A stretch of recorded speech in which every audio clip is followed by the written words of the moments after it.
Hey everyone, and welcome to another deep dive with us. Yeah. Today we're taking a look at the Silmarillion Tolkien. by J.R.R. Tolkien, of course. So, this is a book Big book. that's a little infamous in the Tolkien world and fandom for being pretty dense, right? Yeah. Not the easiest read.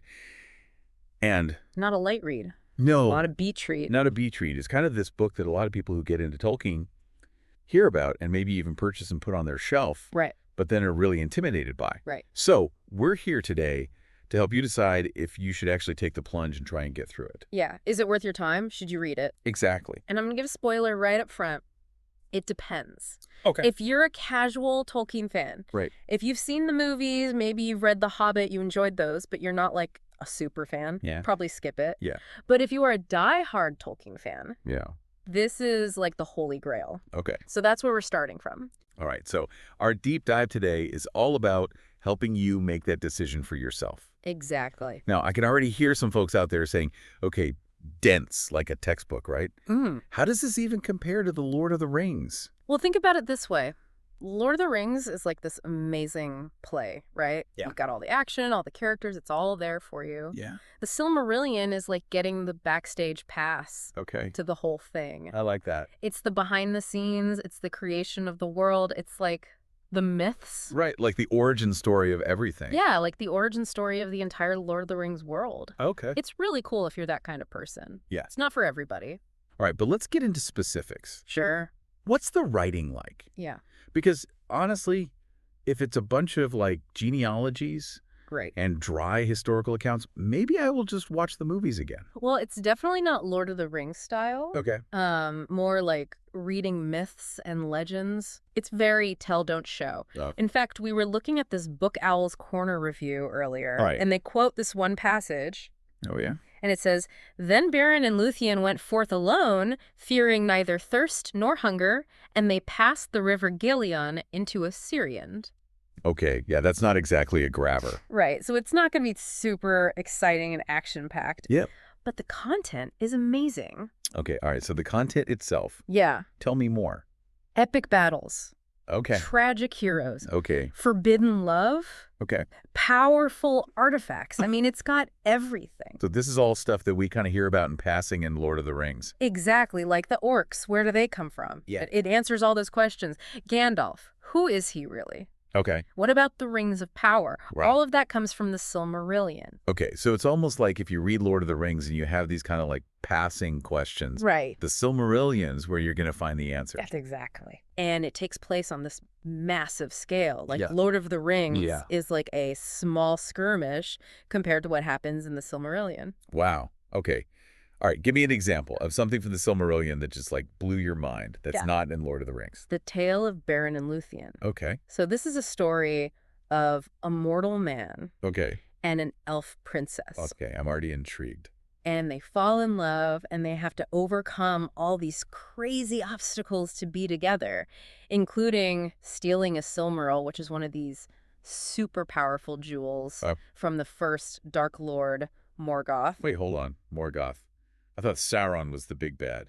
Right, so Sauron's like the apprentice. Okay. This is the OG. Okay. This is the original evil. Gotcha. And he is a fallen god who wants to basically corrupt and destroy everything beautiful. Okay. So Beren and Luthien are like the Romeo and Juliet Right. set against this cosmic war between good and evil. Now that sounds like something I want to read. But honestly, with all these new characters and everything, does it get confusing? Yes, Okay. it can be very confusing. Especially with Tolkien, and he loves these names. Yes, so many names. And they have like multiple names. And they change their names. Yeah. It's a lot. Okay, so that's fair. But that's kind of part of the fun for a lot of Tolkien fans. Okay. It's this piecing together this giant puzzle. Right, that makes The it more fun. you delve into it, the more rewarding it becomes. Okay, so we're getting a little bit of a picture here of what this book is like. Yeah. Are there any other fantasy books that are kind of similar That's a great question. to the Silmarillion that could maybe prepare people Prepare you. Yeah. or give them an idea? Yeah, so the Silmarillion's really unique. Okay, But you could think of like the Kalevala, okay, which is a collection of Finnish myths. right. So it has that same kind of feel of these ancient legends, Yeah, larger-than-life heroes, that Okay. kind of thing. If you want something a little more modern, Maybe Brandon Sanderson's Cosmere books Okay. with his big, intricate magic systems, Yeah. the interconnected worlds. Right. They're a little more character-driven, but they have that similar kind of scope and feel.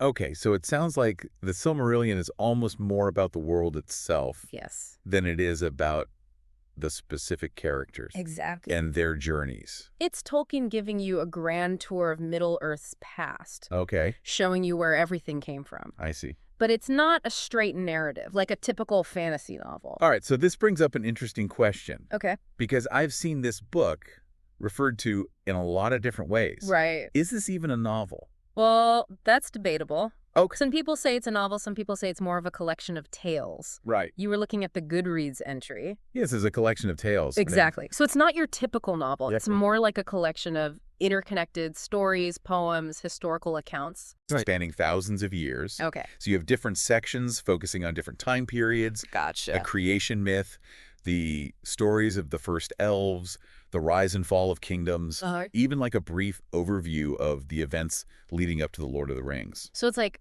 a history book, Yeah. a mythology textbook, Yeah. and an epic fantasy all in one. All rolled into one. Okay. And that's part of what makes it so unique and challenging. Okay. Okay, so we've talked about what this book is like, kind of this collection of myths and legends. Right. But how does it actually connect to Lord of the Rings? Okay. Is it just backstory, or is there more to it? It's so much more than backstory. Okay. It's like you're seeing Lord of the Rings with like a magnifying glass. Okay. It just reveals all these like hidden depths and connections that you would never even notice before. Give me an example. Okay, so the Balrog. Yeah? Remember the Balrog in the Mines of Moria? Oh, yeah. Scary, fire demon, Yeah. looping chains. Right, that's not just some random monster. Okay.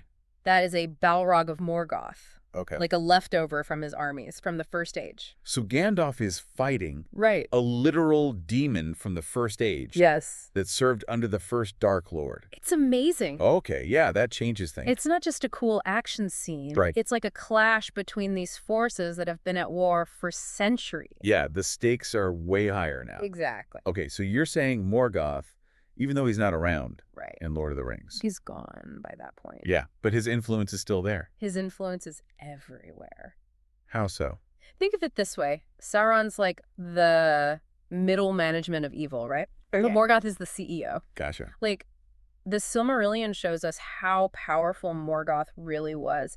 He, like, corrupted entire races, Okay. twisted landscapes, basically poisoned the world with his darkness. And so that's all still felt even in Lord of the Rings. Exactly. Okay, so give me an example, something specific. Like the orcs. In Lord of the Rings, they're just these, like, savage, monstrous creatures. Yeah, just the bad guys. Right. But in the Silmarillion, you get hints that they were once elves, Okay. corrupted and twisted by Morgoth. So they're like twisted versions of something beautiful. It's really sad, and it adds this whole layer of complexity Yeah, I'm seeing to these creatures and the events of Lord of the Rings.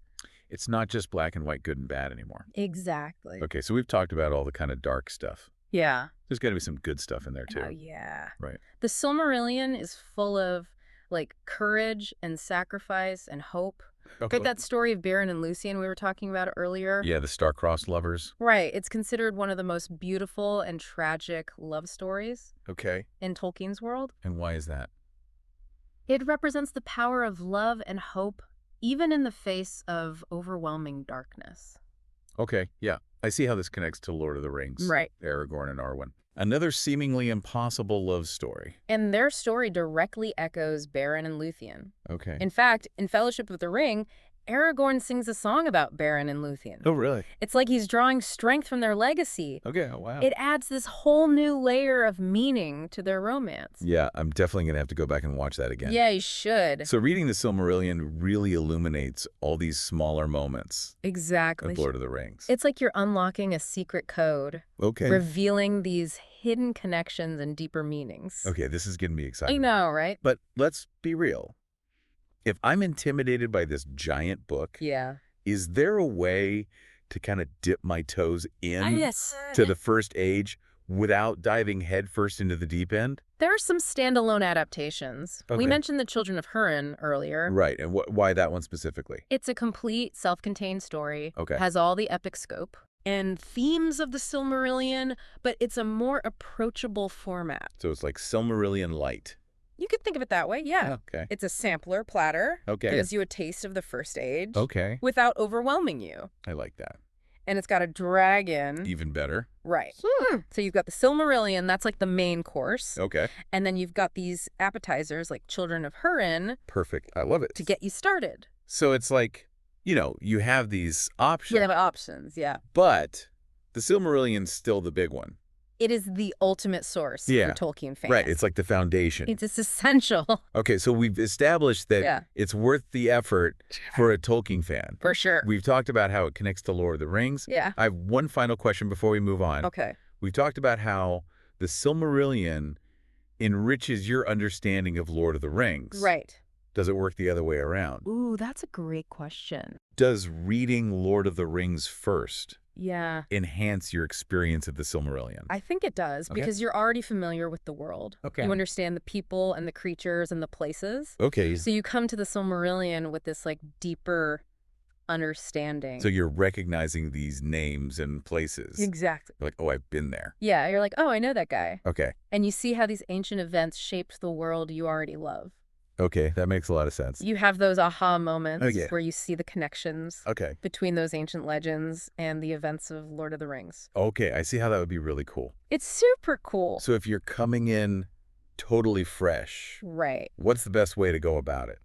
I don't think there's a right or wrong answer. Okay. It really depends on your personality and your preferences. Let's break it down. Okay. Give me the pros and cons.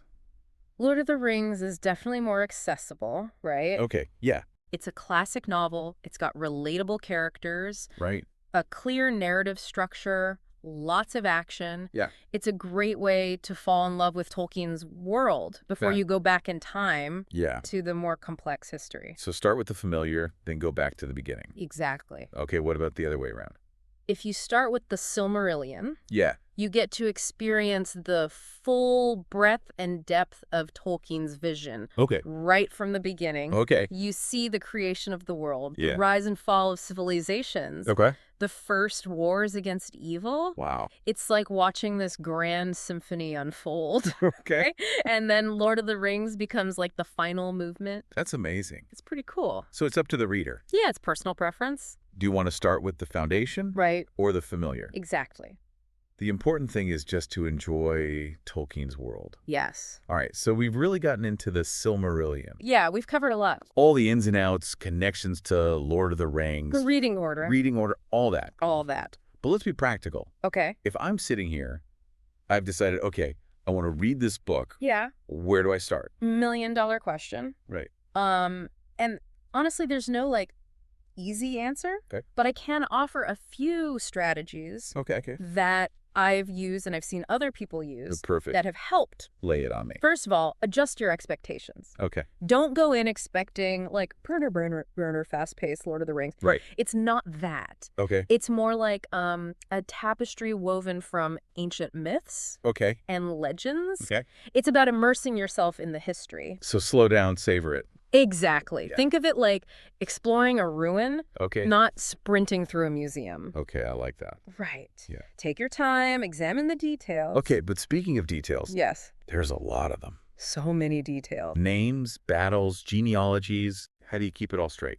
Don't be afraid to use outside resources. Okay. Like a map Okay. can be super helpful. Yeah. The Tolkien Gateway website, Yeah. amazing resource, has family trees, character bios, even pronunciation guides. So it's like a cheat sheet for the Silmarillion. It's like a companion. Okay. Think of it that way. Okay. It just enhances your understanding. Yeah. And it can make the journey more enjoyable. Right, because otherwise you might get bogged down and just be like, I can't do this. Exactly. And don't try to cram it all at once. Okay. Read a chapter or two. Okay. Take a break. Digest the information. Yeah. Let it sink in. Don't make it a chore. Exactly. Yeah. It's not a race. Yeah, I like that. It's about the experience. Okay, so all of that is great advice. Yeah. But if I'm still intimidated by the whole thing, Yeah. besides those standalone stories we talked about, Right. are there any other ways to ease into it? Sure. If you're a visual person, there's tons of Tolkien art out there. Right. Like incredible depictions of the characters, the landscapes. It's like having a visual companion to the book, or if you prefer audio. Okay. There are some amazing audiobooks of the Silmarillion. Right. Martin Shaw's narration is really popular. Okay. So you've got options. So no matter what kind of learner you are, Exactly. there's a way to get into this. There's a way to experience it. Yeah, and experience the Silmarillion and this first age. Yeah. Which is so interesting. It's amazing. So we've given our listeners all the tools they need. Hopefully. Hopefully to get into this. The tools, the weapons. The armor. The armor, right? Ready to go. They're ready to go on their quest. Into the Silmarillion. It's a tough book. It's a challenge. But it's worth it. It is. Especially if you love Tolkien. You might even find that it becomes your favorite. It did for me. There you go. So it could happen. Well, thank you so much for joining us on this deep dive. Yes, thanks for having me. Into the Silmarillion. It's been a pleasure. We hope you enjoyed it. And until next time, happy reading. Happy reading, everyone.